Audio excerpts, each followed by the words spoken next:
रोज रतिया में लागे गोहारी राजा जी।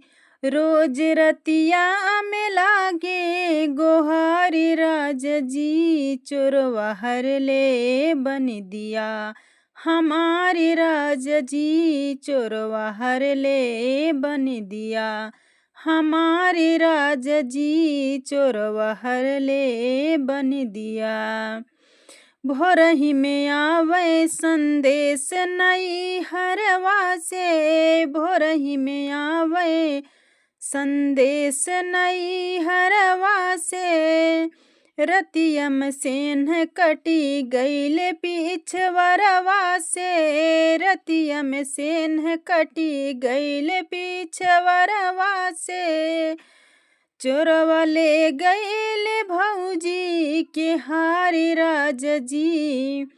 चोरवा ले गईल भौजी के हारी राजा जी। चोरवा हर ले बन दिया हमारे राजा जी। चोरवा हर ले बन दिया हमारे राजा जी। रोज रतिया में लागे गोहारे राजा जी। रोज रतिया में लागे गोहारे राजा जी। चोरवा हर ले बन दिया हमारे राजा जी। चोरवा हर ले बन दिया हमारे राजा जी। चोरवा हर ले बन दिया। मेहनत से हम जवन कैली कमाई। आफत आइल बाटे नहीं बच पाई। मेहनत से हम जवन कैली कमाई। आफत आइल बाटे नहीं बच पाई। आके घरवा के बना पहरेदार राजा जी। आके घरवा के बना पहरेदार राजा जी। चोरवा हर ले बन दिया हमारे राजा जी। चोरवा हर ले बन दिया हमारे राजा जी।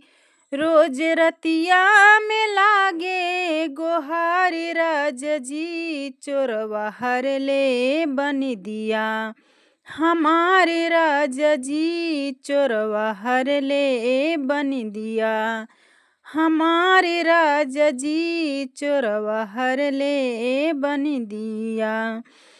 जगी जगी हम सारी रतिया बितवले। चोरवा डोरो नवाई आफत मचवले। जगी जगी हम सारी रतिया बितवले।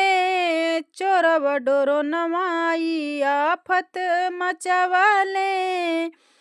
अब तो जी अब भइल बा दुश्वारी राजा जी।